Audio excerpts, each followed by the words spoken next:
Yeah, so we are now on day 3 of creation, and as before, I just would ask if you could sing how it would be when you would sing it in the synagogue. Sure. Um, so, ויאמר אלוהים יקבעו המים מתחת השמיים אל מקום אחד ותראה היבשה ויהי כן ויקרא אלוהים ליבשה ארץ ולמקווה המים קרא ימים וירא אלוהים כי טוב ויאמר אלוהים תדשה הארץ דשא עשב מזריע זרע עץ פרי עושה פרי למינו אשר זרעו בו על הארץ ויהי כן ותוצא הארץ דשא עשב מזריע זרע למינו ועץ עושה פרי אשר זרעו בו למינו וירא אלוהים כי טוב ויהי ערב ויהי בוקר יום שלישי. That's the third day. That's the third day. That's the third day. Yeah. So starting from verse 9, going all the way to verse 13, I think that one of the most outstanding things in this on the third day is the fact that God saw that it was good twice. And it doesn't happen in any of the other days. Okay, in all the other days, God saw that it was good, and He saw it once. I mean, it's being mentioned once. It's only mentioned once. God saw that it was good once every day, but on the third day, it's twice, and that's why there's a tradition. I mean, amongst people who know scriptures, and there's a tradition for people like that to tend to prefer to do, let's say, to hold events. Let's say when a couple would let's say, plan a wedding and choose their date, they would try to make it happen on Tuesday. Why? Because on Tuesday we have twice God seeing that it was good. Okay, like twice the blessing. It didn't happen for us. We got married on Wednesday, but yes, I mean, but people do look at these things. People who read scriptures and pay attention to the little subtleties, and I think that on the third day, there is one thing that we really need to pay attention to if we want to just take a little anecdote about this day. And of course, we can say a lot, but just to take one little thing. Is the fact that there is something a bit redundant in the description about the trees, God creating the trees. How does it read? How does your verse 11 read? Verse 11, the whole thing. Then God said, "Let the earth bring forth grass, the herb that yields seed, and the fruit tree that yields fruit, according to its kind, whose seed is in itself on the earth." And it was so. And it was so. So there is something a bit redundant right in the middle of the verse where it says that it is a fruit tree. Okay, it's a fruit tree that yields fruit.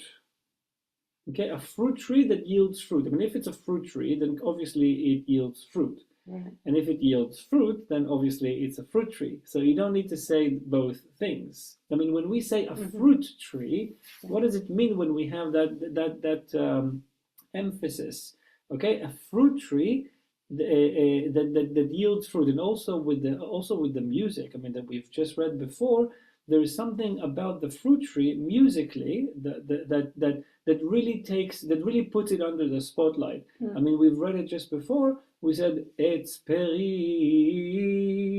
Okay, all of a sudden in the middle of the thing, like there is a flow, but then there is a musical note that, as we've just now done, that really puts it under the spotlight. Okay, whenever we have it, there is something dramatic. Okay, like there's a bit of drama happening, and this is a fruit tree.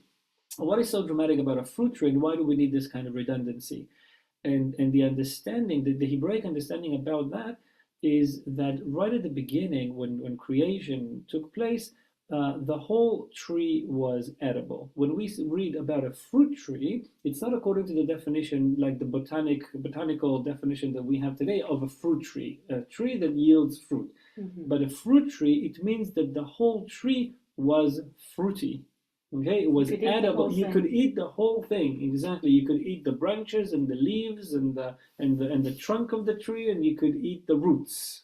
Wow. Okay, but nowadays we are left only with the fruit to be that we can eat, and that's one of our understandings about how much of a damage sin may cause.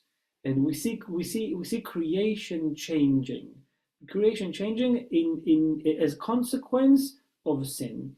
So we see that the first thing that happened after the sin, there were a few times. I mean, just a few punishments. There was a specific punishment for the man. There was a specific punishment for the woman, and then there was also the punishment of them being banished from Garden of Eden. And Garden of Eden was a place on earth. I mean, of course, I mean, God created the world, and Garden of Eden was in the world, so it's a place on earth. And God banished them from there because in Garden of Eden, the place where it used to be, that was a place with more, let's say, tangible presence, or the light, the kind of light that existed in Garden of Eden was something else. I mean, Garden of Eden was a place with a stronger, let's say, feeling of the manifest presence, if you'd like to see it like that. And we see that it's not only the punishment that were given to the man and the woman, but it's also that there are also consequences to entire creation. For example, trees which were entirely edible now are left only with the fruit to yield. I